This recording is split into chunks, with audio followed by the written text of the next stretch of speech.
Balsošanas izteikties par balsošanas motīvu. Arī tas nav atļauts. Kādā veidā? Kāpēc pēc balsoja vai kāds par? Ar kājām varbūt es arī varu izteikt.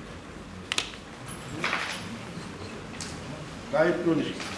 Jā, protams, deputātam ir tiesības izteikt savu viedokli, kādēļ viņš ir tā vai savādāk balsojis. Brīvprātības princips, ja jūs vēlaties, jūs varat izteikt savu viedokli. Lai es zinātu, kurš no tiem diviem pretam man jālūdz bilitēs, man jāsaka, ja vēlās. Ja kāds vēlās pateikt? Viņš vēlās, viņš pats var izteikt. Ja kāds vēlās izteikties? Lūdzu, Zimkungs.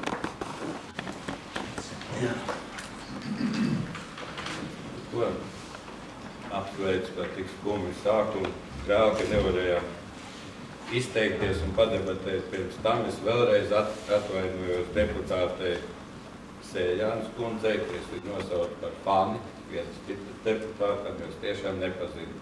Tāpēc bija mans aicinājums arī šeit iepazīties. Un tāpēc arī tā balsošana ir tāda, ka viss ir ļoti labi sagatavots un es varu izteikt līdzjūtību, kā mēs katrs skaidrosim pēc tam, kad notikuši, vai mēs negribam pat runāt, baidamies.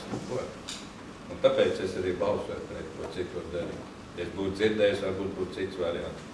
Ieskaitoties pats savu kandidatūru, varbūt tāds savs tikai cerēju, ka varēs kaut ko vairāk parunāt un paskaidrot. Paldies, kolēģi. Paldies. Vēl kāds ir izteikties? Paldies. Pārējiem trešā punkta. Par komiteju izveidi. Mums bija līdz šim 3 komitejas. Bija finanšu, sociālā, kultūras, izglītības un sporta un tautsēmniecības. Bet tā kā novads ir liels un sociālai jautājumi ir diezgan daudz un svarīgi, tāpēc būtu priekšlikums izveidot 4 komitejas.